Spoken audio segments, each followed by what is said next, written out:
Today, we're going to take a brief look at the 1996 interrogation of Michael Jackson regarding the child molestation accusations that sent ripples of shock across the world.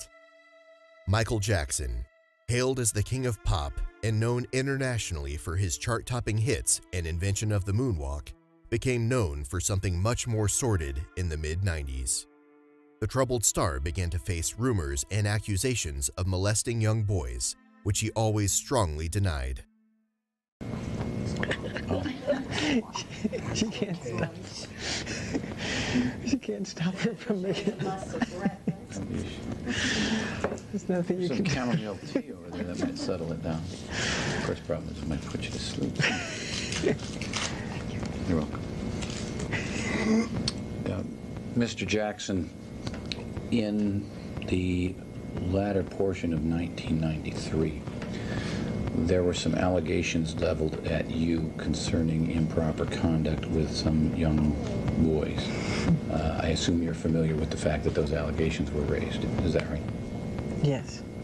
In fact, there was ultimately at least 2 grand jury inquiries into that I am currently aware of, although counsel tells me there may have been a third.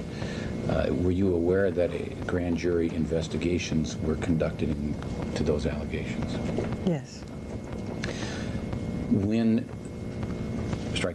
Did you know at the time that the grand jury was investigating these matters that they were in fact investigating? In other words, you didn't find out after it had completed. You knew in advance that people were being subpoenaed to testify. In advance? Yeah, poorly phrased. Let me rephrase it.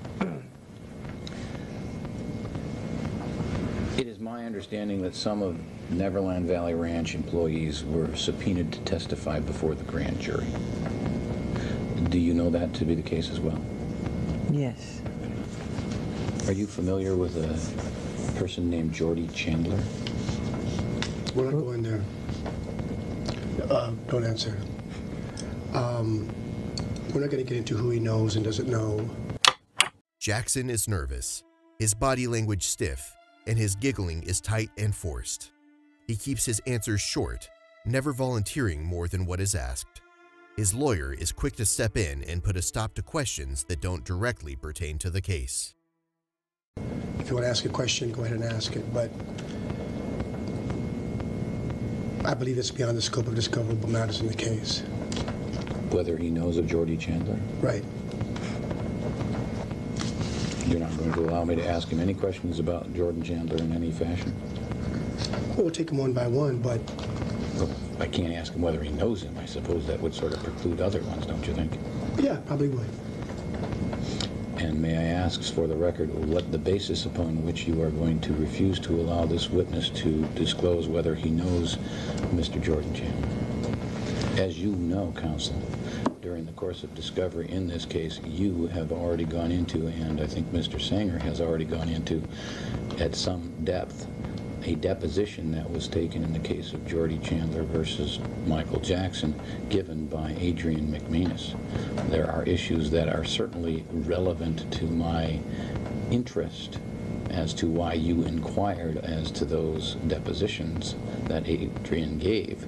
And you're now telling me I can't even ask whether he knows the man or go into any such areas? Yeah, let me Isn't there cover a that. quote that comes to mind of what's good for the goose is good for the gander? Oh, come on, counsel. What, Aesop's fame. Wisely, Jackson lets his lawyers handle things. He doesn't appear too worried, and he really doesn't need to be. He's able to afford someone competent. And unless some very incriminating evidence is uncovered, it is unlikely that he will be forced to give any damaging answers.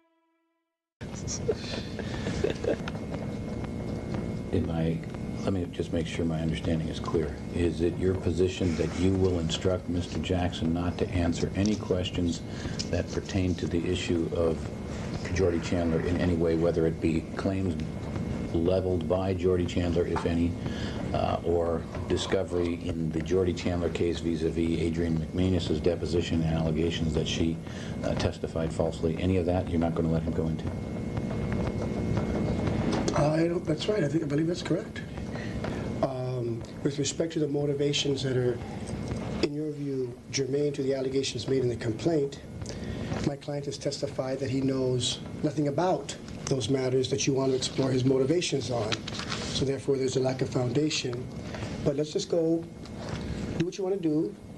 You've raised something that sort of catches me by surprise. You say your client has testified that he knows nothing about these matters. Is this at today's deposition you're referring to, or some other deposition that I was not present at? Today. That is strange, since I have not asked about that issue until just now. I have not asked about the allegations specifically. I have asked about investigation. Were you aware that Jordan Chandler or his family on his behalf filed a lawsuit against you? Yes. Okay. Were you aware that at some point in time in that lawsuit, Adrienne McManus gave her deposition?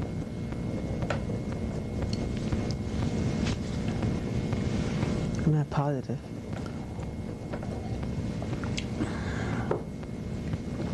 Your answer confuses me. How do you mean you're not positive? You don't know whether she gave her deposition or not? Exactly. So then, if I understand it correctly, you are not going to allow me to go into any areas in connection with Brett Barnes. Is that right?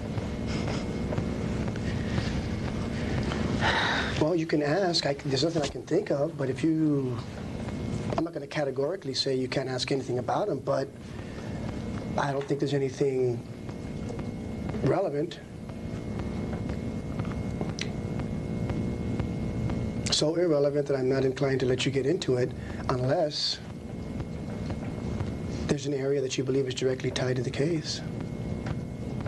Well, I believe it, but I have a feeling that my believing it's not going to convince you of much. To your knowledge, Mr. Jackson, were you ever accused of having sexually molested Brett Barnes? Won't answer that. The detective is effectively throwing spaghetti at the wall to see what will stick. Most people would be flustered and answer impulsively. In fact, Jackson would probably say something if he was alone, but the lawyer is knocking the questions out of the air before they have a chance to land. So far, Jackson has spoken more on the matter with journalists than he has with the police.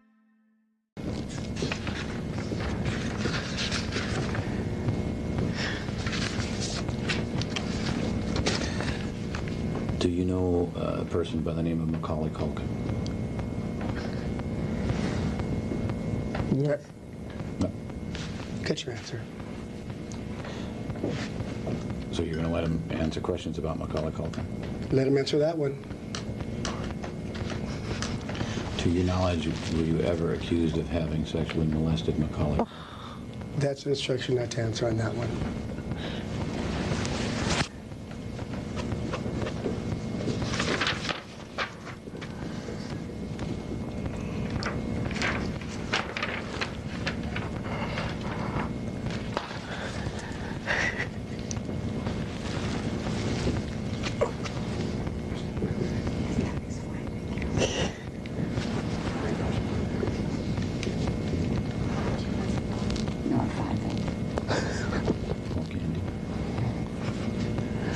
This is as good a copy of the document as I have available to me at this time. Let me ask you this. Do you recognize the handwriting on these two sheets? Yes. Do you know whose handwriting it is? It's mine. Do you know what these documents are? Yeah. What is this? Crazy stories that people have created. Things I wanted to set straight in an interview.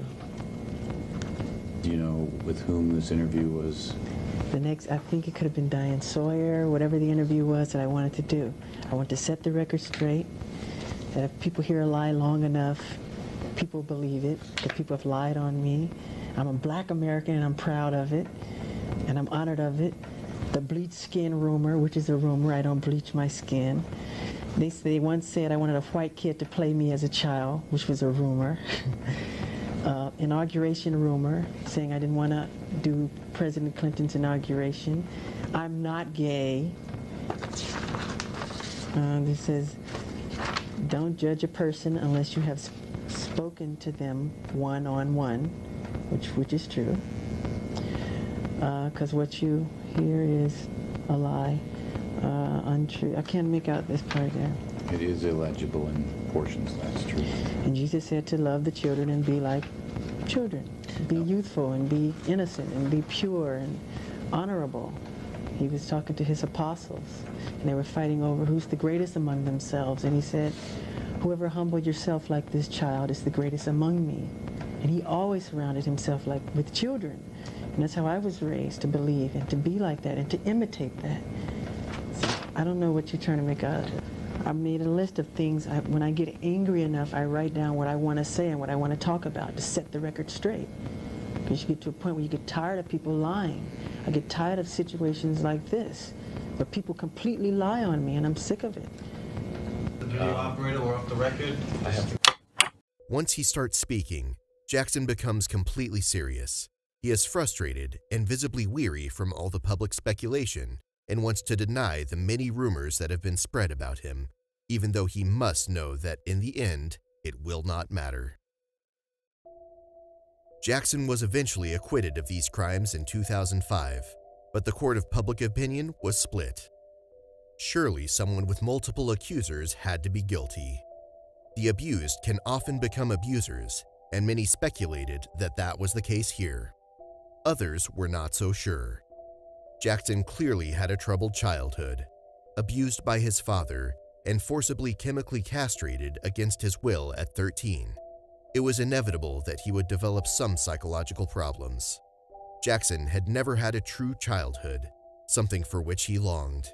He had a Peter Pan-like quality of never wanting to grow up, and felt most comfortable surrounding himself with boys close to the age he most likely felt himself to be emotionally.